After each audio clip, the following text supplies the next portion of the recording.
Bismillahirrahmanirrahim. Assalamualaikum warahmatullahi wabarakatuh.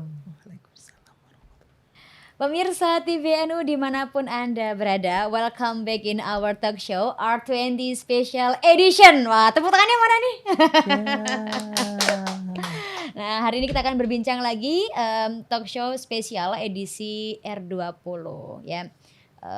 As we know that the G20 summit is in November is not the only international agenda will be held in Indonesia.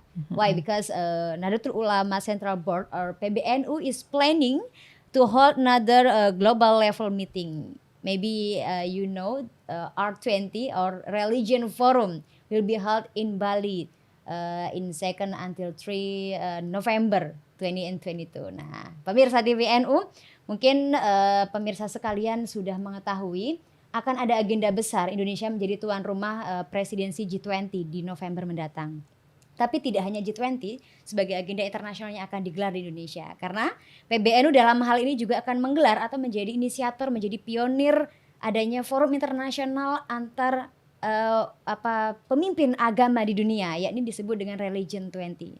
Kalau boleh saya mengutip sedikit dari apa yang pernah Gus Yahya sampaikan, bahwa forum ini nanti akan mendiskusikan salah satunya adalah masalah-masalah agama secara jujur. Nah, tentu ini bukan pekerjaan yang mudah, apalagi ini forum internasional. Hari ini kita akan membincang terkait persiapan secara teknis dan juga materi-materi yang akan dibahas di forum R20. Nah, saya Wulansari selaku host pada hari ini dan juga di samping saya sudah hadir Ibu Safira Rosa Mahrusa. Assalamualaikum Bu Rosa. Waalaikumsalam warahmatullahi wabarakatuh, Mbak Ulan yang cantik.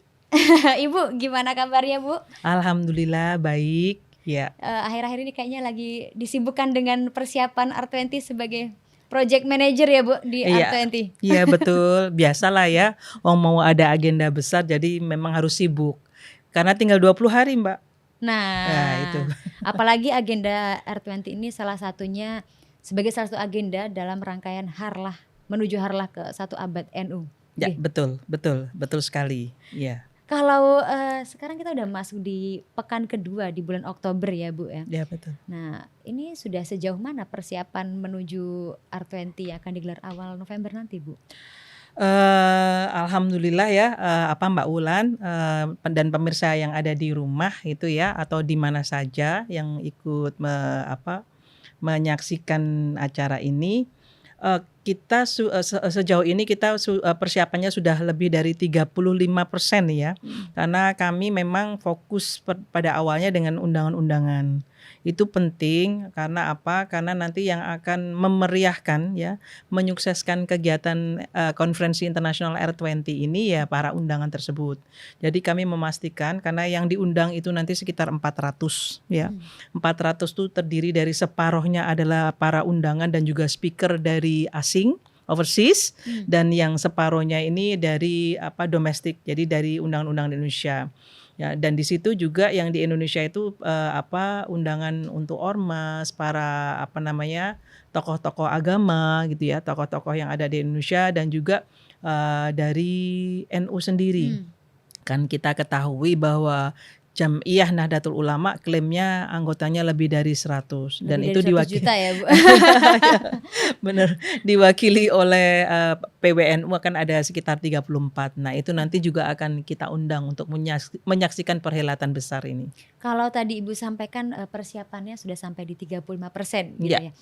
Apa emang ada tantangan terbesar apa Bu di lapangan yang hari ini mungkin ditemui oleh panitia atau OC gitu? Ya sebetulnya begini, karena terutama saya menyampaikan soal undangan ya, undangan internasional terutama karena kan kita tidak tahu bagaimana kita tidak mengerti keseharian mereka, bagaimana sibuknya atau bagaimana mereka menyisihkan waktu karena kegiatan ini akan diselenggarakan pada bulan November. Ya. Bulan November tanggal 2 dan 3 November which is itu almost kalau misalnya yang non muslim misalnya kan menjelang Christmas gitu ya. Biasanya kan kayak misalnya kita di Indonesia mau Idul Fitri itu kan waktu-waktu sebulan sebelum atau itu biasanya kan sudah waktu yang akan disiapkan persiapan untuk keluarga dan sebagainya, begitu ya. Vibes-nya udah family time gitu Bu. Bisa jadi kita meyakinkan mereka urgensinya adanya R20 ini juga cukup memakan waktu gitu ya. Bukan sehari 2 hari ya Mbak. Jadi ada beberapa hal yang semacam itu sehingga kita melakukan konfirmasi itu berkali-kali. Kemudian soal misalnya undangan itu nanti misalnya dari negara Amerika yang kita juga ikut ikut membantu menghandle transportasinya, ini kan juga bukan perkara gampang. Jadi hal-hal sebetulnya yang teknis sekali, tetapi pada faktanya juga kadang membikin ini menghabiskan energi gitu ya. Ini undangan. Terus kemudian yang lain-lain tentang undangan sendiri menurut saya juga penting saya sampaikan di sini, karena menjelang acara itu begitu banyak orang komunikasi secara personal lewat WhatsApp, bukan hanya kepada saya, kepada yang lain-lain minta diundang juga. Jadi kalau udah seperti ini kan kita juga harus, ini tough time ya, kita juga harus cukup tegas ya, karena kan ada limited venue gitu ya. Misalnya di hotel, kita akan menyelenggarakan di hotel Hyatt gitu. Itu kan kapasitasnya berapa orang yang bisa muat. Kita sudah menentukan berapa, tapi terus kemudian biasalah ada dinamika seperti itu. Berarti gitu ya. Animonya besar Sangat. dalam keikutsertaan di R20. Sangat. Jadi sebetulnya kalau kita sudah mendelete seseorang karena misalnya tidak bisa hadir, itu yang antri itu sebetulnya sudah banyak. Wah, ini jadi memang spesial. Jadi forum ini luar biasa besar. Iya. Nah, di luar itu Bu, sejauh ini bagaimana pematangan konsep terkait koordinasi dengan otoritas pemerintahan, baik mengenai keprotokoleran misalnya atau keamanan, penginapan. Tadi juga Ibu sempat sampaikan tentang traffic, penerbangan, transportasi dan sebagainya. Betul, iya. Ini juga sesuatu yang cukup memakan energi juga ya, karena memang persiapan ini sungguh cukup cukup membuat kita juga harus sangat-sangat berkeringat gitu ya. Misalnya memastikan, karena R20 ini memang kalau dibilang spesial memang sangat spesial, berbeda dengan konferensi-konferensi internasional pada umumnya yang akan diundang ini benar-benar distinguished guest yang juga perlu ada pengamanan protokoler itu VVIP. Misalnya for example itu ya ada secara personal sudah disampaikan Raja Kamboja Norodom Sihamoni akan hadir. Terus kemudian ada juga yang secara personal menyampaikan bahwa Presiden India juga akan berkenan hadir pada acara itu. Kalau udah menyangkut seorang kepala negara, itu kan berarti kan kita konfirmasinya langsung dengan pemerintah, dalam hal ini dengan Seknek gitu ya. Jadi kita nanti akan berkolaborasi, kita akan mengadakan koordinasi dengan pemerintah pusat. Nah, ini yang selalu akan kita lakukan secara reguler. Bukan hanya itu, karena penyelenggaraannya bukan di Jakarta, which is ini kita akan menyelenggarakan di Bali. Kami juga sudah melakukan komunikasi dengan otoritas pemerintah Bali. Misalnya ada yang menyampaikan akan hadir dengan pesawat pribadi. Nah, ini kita harus sudah ngomong dengan Bandara Angkasa Pura. Nanti mereka akan dititipkan di mana gitu ya. Hanggarnya apa? Dia nanti apakah akan langsung berada di Bandara Soekarno-Hatta atau langsung ke Ngurah Rai? Yang begitu-begitu ini benar-benar sangat complicated. Dan ini harus memerlukan izin berkali-kali dan yang pasti nanti akan berkaitan dengan Pas Pampres. Karena kalau udah Raja Kamboja pengamanannya kan ya kelas VVIP. Berapa Pas Pampres yang akan dideploy di sana gitu ya untuk ikut menjaga bangsa seperti itu. Ini bukan lagi ansor ya Mbak. Jadi benar-benar benar-benar VVIP gitu ya. Dan ini sebagainya VVIP ya. Misalnya yang kami dengar bahwa kepala gereja Anglikan, jadi semacam seperti Vatikan ya, dari Inggris, Canterbury Welby itu kan katanya menyatakan akan hadir. Tapi kami masih menunggu konfirmasi terakhir. Itu juga kita harus menyampaikan ke kedutaan Inggris bahwa ini akan hadir, kan seperti itu. Jadi termasuk kita bukan hanya berkomunikasi dengan pihak pemerintah, maksudnya dengan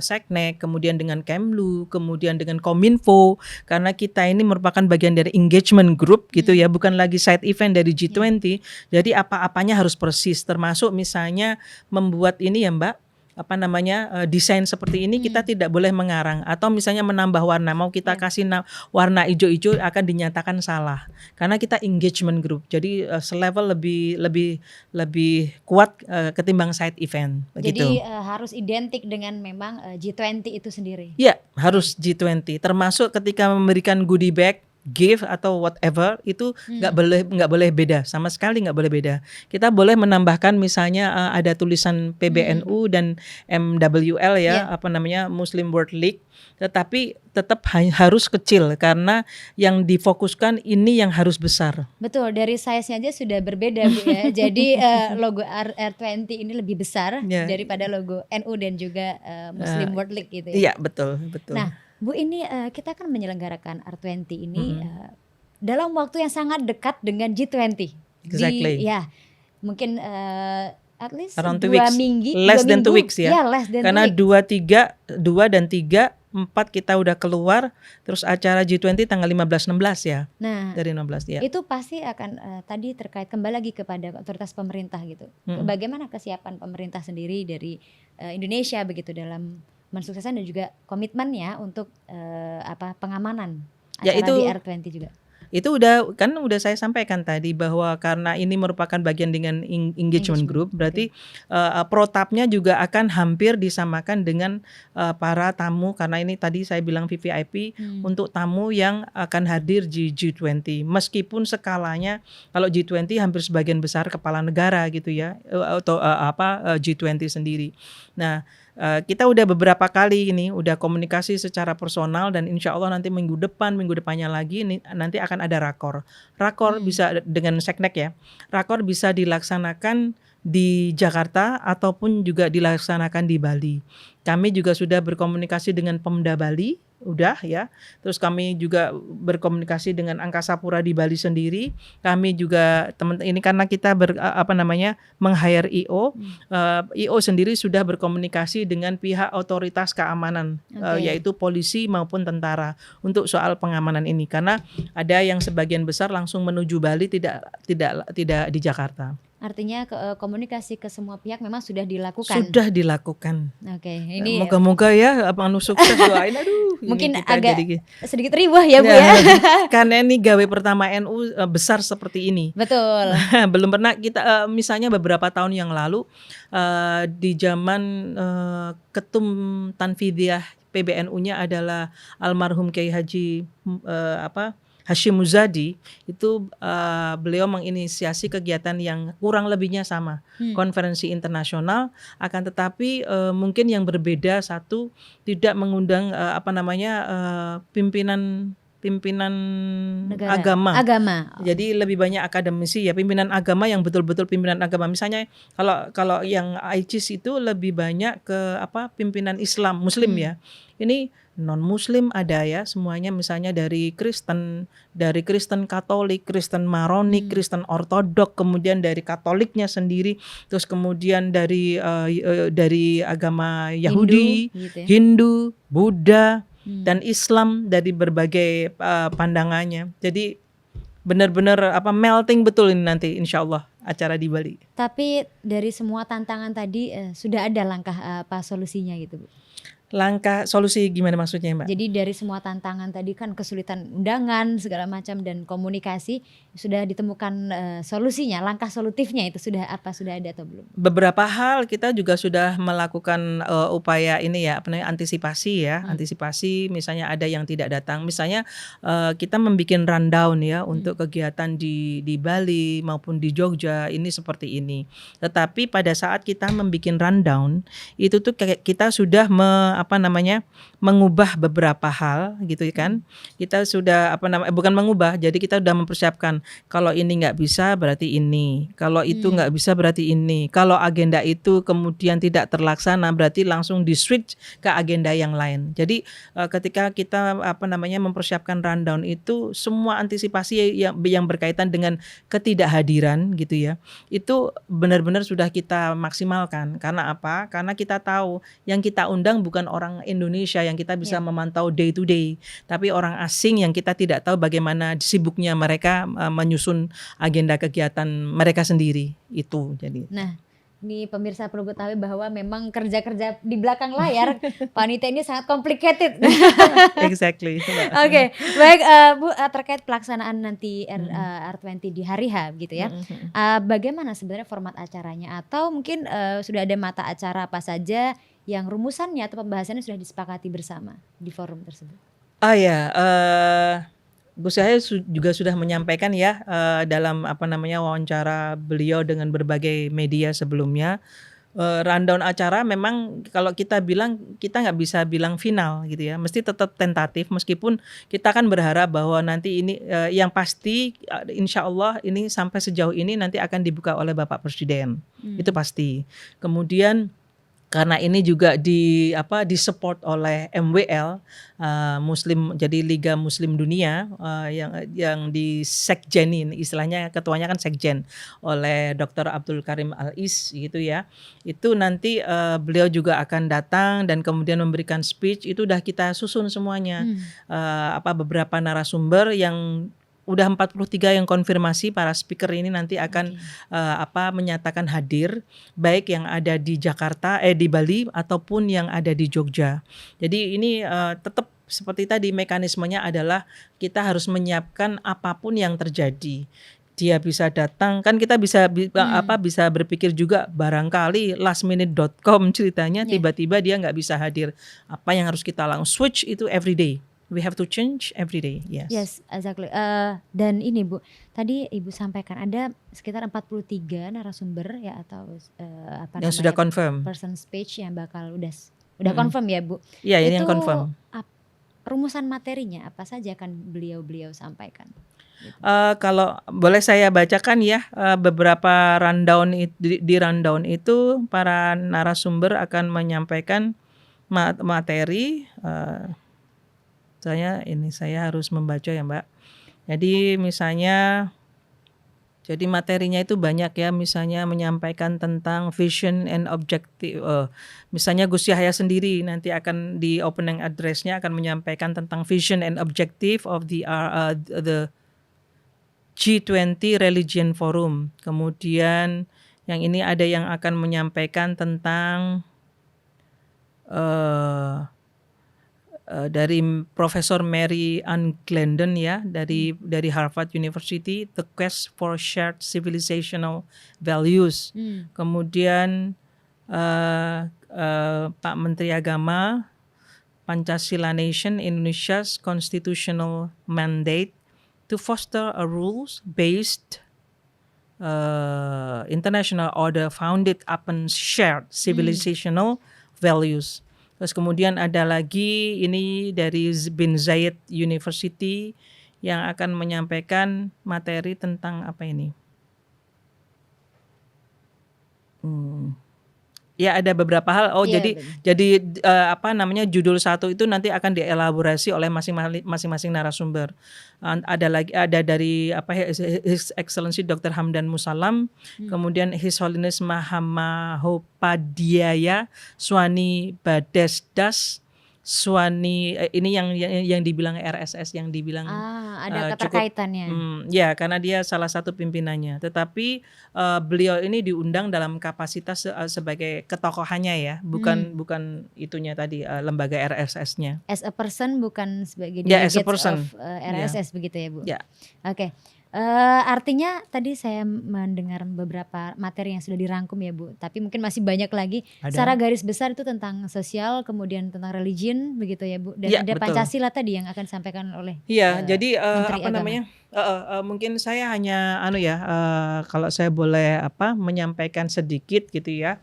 Ini dalam pemahaman yang saya pribadi, ini berdasarkan apa yang disampaikan oleh Gus Yahya, kemudian proposal yang telah diajukan semenjak lama, yang kemudian itu dijadikan bahan diskusi, bahkan wawancara, itu karena Gus Yahya sangat berkeyakinan bahwa Pancasila lah ini ya yang menjadi fondasi dasar merekatnya Indonesia yang terdiri atas pulau-pulau ini ya.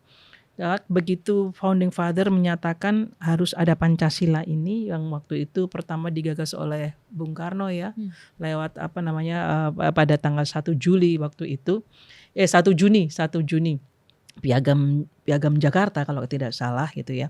Itu kemudian ide Pancasila ini benar-benar sudah difikirkan oleh para founding father, merupakan satu bentuk final untuk mempersatukan negara kita yang benar-benar terpisah-pisah secara kepulauan. Jadi ya, nah, salah satunya adalah merekatkan lewat Pancasila. Dan Pancasila ini diilhami dari nilai-nilai agama yang pernah dianut oleh Indonesia. Terutama dalam hal ini nilai-nilai Islam itu benar-benar sangat universal, yang kemudian ketika dimodifikasi ke dalam bentuk final negara, jadilah itu Pancasila. Dan terbukti semenjak kita merdeka sampai sekarang belum pernah terjadi riak-riak yang yang cukup kemudian membuat kita semua menjadi khawatir atau tidak, karena Pancasila ini berhasil masuk ke dalam kita. Nah, dengan nilai-nilai Pancasila itulah dibumbui dengan agama yang masuk ke dalamnya itu, diharapkan bahwa nilai inilah yang nanti akan bisa di-share ke masyarakat-masyarakat yang lain. Karena misalnya kita lihat di India, konflik soal agama gitu ya, ini secara universal itu masih juga terjadi atas nama misalnya historical values gitu ya, historical values, bahwa misalnya India ini adalah tanah yang dulunya itu memang khusus untuk Hindu dan sebagainya. Kalau Indonesia, hal yang demikian itu kan sesuatu yang biasa ketika ada misalnya tadi seperti yang disampaikan oleh Gus Yahya, ketika nanti ini kan salah satu yang akan dilakukan ya, para tamu akan diajak ke UII mesti ya, Universitas Islam Indonesia, di mana ketika mereka akan membangun salah satu lokasi di UII ini, ketika diekskavasi ternyata di situ terdapat situs Hindu ya, situs Hindu kuno gitu ya. Kalau nggak salah katanya itu dari abad ke-10. Akhirnya otoritas UII ya, Universitas Islam Indonesia di Yogyakarta, memutuskan itu tidak diteruskan ekskavasi itu karena tidak akan dihancurkan. Akhirnya mereka merubah arsitektur dari universitas itu supaya yang Hindu ini tetap ada. Jadi akhirnya dia dikelilingi seperti itu. Nah, nilai-nilai ini kan benar-benar sebetulnya juga yang muncul dari nilai-nilai agama. Dan disitulah makanya kemudian Gus Yahya menginginkan bahwa agama itu bisa menjadi solusi gitu ya. Mungkin ya, gitu ya, Mbak. It's so cool, Bu. Ini So cool. This is my humble opinion ya, Mbak ya.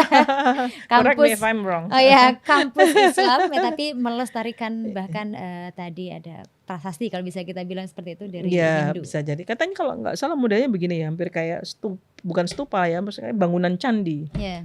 Dan ini salah satu lokasi nanti yang akan dikunjungi oleh invitees gitu. Invitees yang datang ke Jogja dari Bali. Nah, tadi kita melanjutkan kepada para pemuka agama yang akan menyampaikan, apakah para pemuka agama tersebut juga akan nanti mempropos gitu ya permasalahan case di negara asalnya, Bu?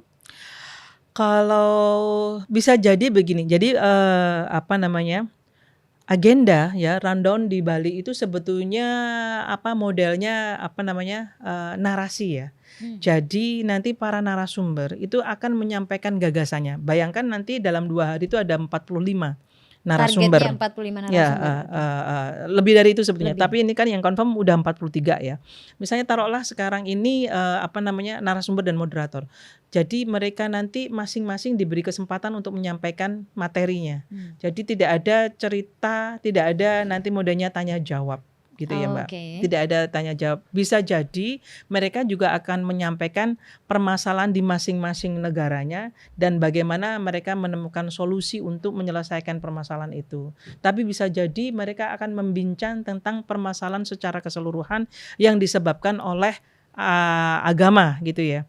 Makanya Gus Yahya sengaja mengundang dari mulai ekstrim kiri sampai ekstrim kanan supaya mereka itu secara jujur menyampaikan apa sih yang menjadi kendala mereka soal masalah konflik di agama itu, dan bisa enggak nanti di forum itu minimal 2 hari dari situ kemudian kan nanti akan ada komunike bersama, lalu akan dilanjutkan dengan agenda yang ada di Jogja ya. Di Jogja itu nanti mereka akan menggodok, betul-betul akan menggodok apa yang akan dilakukan di Jogja gitu.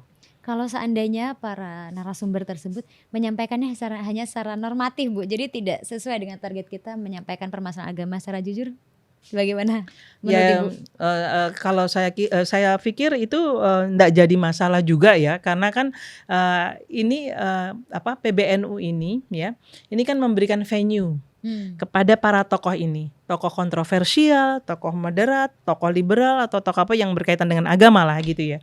Nah, nih kamu tak kasih venue seperti ini. Coba bisa nggak kamu cari titik temu untuk menyampaikan bahwa agama itu bisa menjadi solusi dari keseluruhannya ini. Misalnya kaitannya misalnya konflik sosial, atau misalnya karena disparitas ekonomi antara si kaya dengan si miskin, antara negara kaya dengan negara miskin, antara muslim dan non muslim yang seperti itu. Bisa nggak sih kamu urai itu benang ruwetnya? Memang bukan perkara mudah karena cuma 2 hari gitu ya. Tapi diharapkan karena ini akan menjadi satu lahirnya bayi gitu ya. Ini bayi R20 yang diharapkan nanti akan berkelanjutan. Karena ini attached to G20, jadi diharapkan nanti pada tahun depan di India, G20 yang berikutnya di India, berikutnya nanti akan di Afrika Selatan, R20 ini akan menjadi titik tolak para pemimpin agama untuk mewarnai para pemimpin G20 supaya tetap memikirkan agama itu menjadi salah satu bagian dari pikirannya untuk menyelesaikan masalah-masalah yang berkaitan dengan ekonomi, politik, sosial, kebudayaan dan sebagainya. Yang begitu-begitu jadi Artinya akan guideline-nya berkelanjutan. adalah agama adalah solusi. Ya, Iya. agama adalah solusi, and this is the beginning, Ya. the new birth, ya, the Ya. new birth of R20. baby born. Gitu, Mbak. Baik, ini menarik sekali, Bu. Nah, tadi kita membahas nih beberapa pemuka agama, tapi mungkin bisa Bu disampaikan ke pemirsa TVNU begitu, siapa saja terkait attendance, kemudian keynote speaker yang akan hadir sudah terkonfirmasi di R20 Oh, banyak ini. mungkin saya bisa sampaikan. Karena ini Tapi belum didapatkan oleh pemirsa ini, Bu. gitu ya, Informasi Mbak, ini. ya. Oke, baik. Mana ini? Sebentar ya. Jadi ada Syekh, tapi ini nggak usah perlu disebut banyak, nggak usah ya, Mbak. Tapi Oke. ada beberapa, Syekh Muhammad bin Abdul Karim Al Issa, kemudian ada His Holiness Swami Govindegiri Maharaja, ini dari India. Seperti tadi yang sudah disampaikan Gus Yahya, kan ada beberapa lembaga selain RSS ya yang diundang juga untuk hadir. Kemudian ada juga Yoshinobu Miyake, tadi seperti referen Yoshinobu Miyake. Kemudian Archbishop Henry Ndukuba, ini dari Afrika. Kemudian Excellency Archbishop Thomas Schirmacher, ini yang selalu disampaikan oleh Gus Yahya. Kemudian Pope Francis yang bersedia hadir tetapi recorded ya nanti ya. Oh, oke. Udah nanti menyampaikan. Kemudian Gusmus pasti ya, dari Indonesia ini ya, Gusmus. Kemudian ada Mary Ann Glendon, ini profesor. Ini juga semuanya ini nama-nama terkenal. Kemudian ada Hamdan Musalam Al-Mazrui, tadi juga sudah disampaikan. Ada Peter Berkovits, kemudian ada Stephen Rashe, dan yang kami masih masih menunggu konfirmasi ini mantan Perdana Menteri Tony Blair katanya akan bersedia hadir. Tetapi kami masih konfirmasikan lagi kepada MWL karena ini diinisiasi oleh MWL. Oke. Kemudian itu tadi kepala pimpinan gereja Kristen Anglikan yang kemarin waktu Ratu Elizabeth meninggal dunia, dialah yang memimpin doa bersama. Itu Nanti yang akan hadir di sini gitu ya, akan hadir di sini, tapi kita masih menunggu konfirmasi. Makanya saya selalu bilang ini tentatif karena meskipun tinggal 20 hari gitu ya, yang namanya mengundang pimpinan lagi ya, Mbak, bukan orang biasa gitu ya, pimpinan dunia itu kan juga eh, harus selalu konfirmasi terus ya, 24 hours gitu ya. Karena sekarang kita di sini jam berapa ini? Udah jam 4. Nanti di sana itu masih 6 jam sebelumnya, masih pagi. Jadi Gitu. perbedaan waktu menjadi salah satu challenge Iya, untuk iya itu panitia. salah satu challenge. Kemarin kita mengadakan Zoom dengan salah satu panitia juga ya yang dari India. Itu tuh terpautnya 4 jam ya, 4 jam. Oke. Jadi dia masih jam 2 kita udah pagi-pagi ngajak ngobrol dan ya pokoknya gitu-gitulah ceritanya. Oke, Ya, baik. Nah, setelah agenda nanti di Bali R20 tanggal 2 sampai tanggal 3, ada agenda lagi di Jogja tadi seperti Ibu sampaikan juga. betul. Untuk kelanjutannya di Jogja itu, konsep acara di Jogja itu seperti apa, Bu? Berbeda makanya dengan di Bali. Kalau di Bali ini kita itu kalau bahasa kasarnya ini dicekoi gitu ya. Dicekoi dengan semua informasi dan pengetahuan yang disampaikan oleh para narasumber yang luar biasa ini. Kalau di Jogja kita akan diajak jalan-jalan ya. Jalan-jalan tapi ini benar-benar jalan-jalan yang mengajak orang itu punya kesadaran gitu ya. Bahwa harmoni ini sesuatu yang penting. Dan di Jogja ini harmoni ini benar-benar telah diletakkan oleh orang-orang tua kita zaman dulu sampai sekarang dan itu tetap membuat Jogja itu tetap nampak harmoni gitu ya. Terutama dalam hal misalnya konsep beragama gitu ya. Tidak ada konflik berarti. Tidak ada sama sekali gitu ya. Nah, makanya nanti di Jogja itu akan melakukan kunjungan ke Prambanan, melihat ritualnya, kemudian ke Candi Mendut, datang ke wiharanya. Jadi Bante yang besok itu juga jadi narasumber di Bali, nanti akan dikunjungi wiharanya ini, Wihara Buddha di Candi Mendut gitu ya. Jadi nanti akan nonton Candi Mendut, akan nonton Candi Borobudur, akan menonton Candi Prambanan karena kan kalau Borobudur itu kan mewakili Buddha. Kalau Prambanan mewakili Hindu. Kok bisa koeksis ini kan sesuatu luar biasa.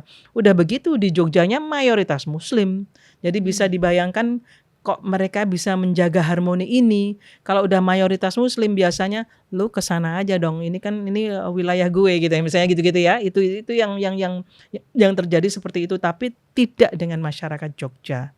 Begitu Mbak. Terus nanti hasil dari komunike yang nanti akan disampaikan pada Bali Forum itu nanti akan diteruskan di Jogja dalam bentuk serial diskusi yang ini akan menjadi cikal bakal think tank yang akan meneruskan agenda R20 ke India maupun ke ke Afrika Selatan.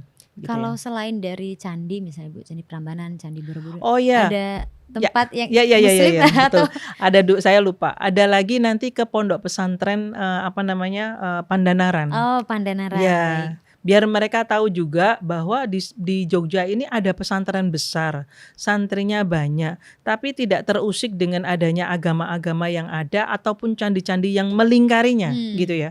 Karena di UI tadi itu universitasnya Islam. Pondok Pandanaran ini situasinya kan yang sana daerah Borobudur, sana daerah antara Magelang dengan Sleman di situ.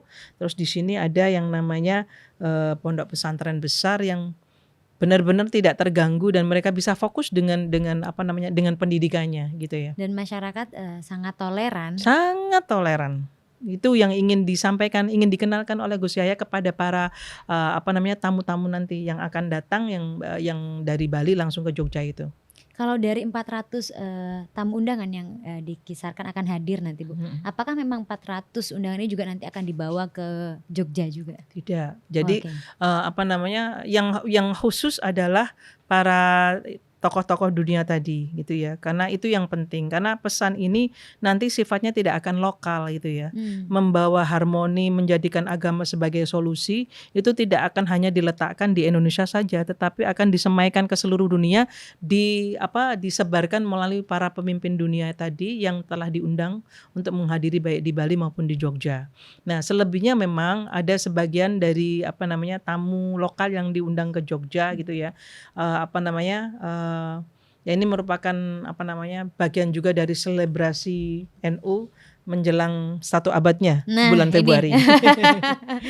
Menuju gongnya nanti Bu. Betul. Nah baik, ini menarik pokoknya saya mendengar dari Ibu ini luar biasa kerja-kerja Kerja-kerja bener. kerja-kerjanya, dan juga saya menyaksikan juga setiap hari Ibu sibuk ya, pusing, Yalah. dan semua panitia mungkin seperti itu, panitia persiapan R20 ini perlu pemirsa ketahui. Mhm. Mungkin terakhir Bu, nah apa sih harapan yang ingin disampaikan dan juga menjadi tumpuan dan gerakan bersama untuk R20 ini? R20 ini, kalau saya ini, saya hanya mengharapkan, kalau kami dari panitia mengharapkan R20 ini yang merupakan ide brilian yang dibuahkan oleh Gus Yahya gitu ya, ini benar-benar akan eko ya, mengeko dan sukses gitu ya. Kalau kami dari panitia, karena ini merupakan agenda pertama ya di kepemimpinan Gus Yahya yang belum sampai setahun gitu ya. Belum sampai setahun, moga-moga ini sangat memberikan warna yang baik buat pertama NU ke depannya. Dan ini mengelevasi posisi NU di mata dunia gitu ya. Itu yang pertama. Kemudian yang kedua yang saya inginkan pesan yang disampaikan oleh Gus Yahya dengan ajakan kepada para pemimpin dunia di tengah-tengah menjelang G20 ini akan benar-benar didengar oleh para decision maker yang akan hadir pada tanggal 16 nanti ya, November di acara G20. Sehingga ketika mereka nanti merumuskan gagasannya tentang roadmap, for example, maybe they will think about 5 years later, gitu ya. Itu jangan benar-benar akan terinspirasi dengan acara R20 ini. Oh iya ya, mungkin bisa jadi kalau misalnya gini ya, kemudian melakukan refleksi gitu ya, iya ya mungkin akar konflik itu bisa jadi, atau akar ketidakadilan gitu ya secara ekonomi itu juga karena soal agama ini. Nah, nanti mungkin kalau itu dijadikan pedoman ketika mereka merumuskan, itu sungguh luar biasa. Jadi kami, dan yang ketiga, moga-moga dari acara R20 ini nanti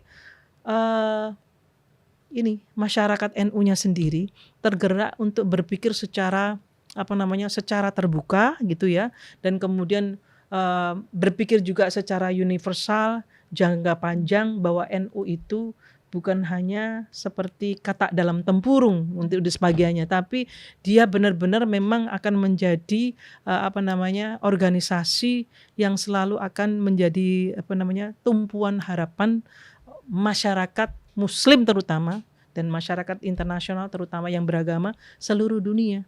Mungkin itu yang ingin saya harapkan dari R20.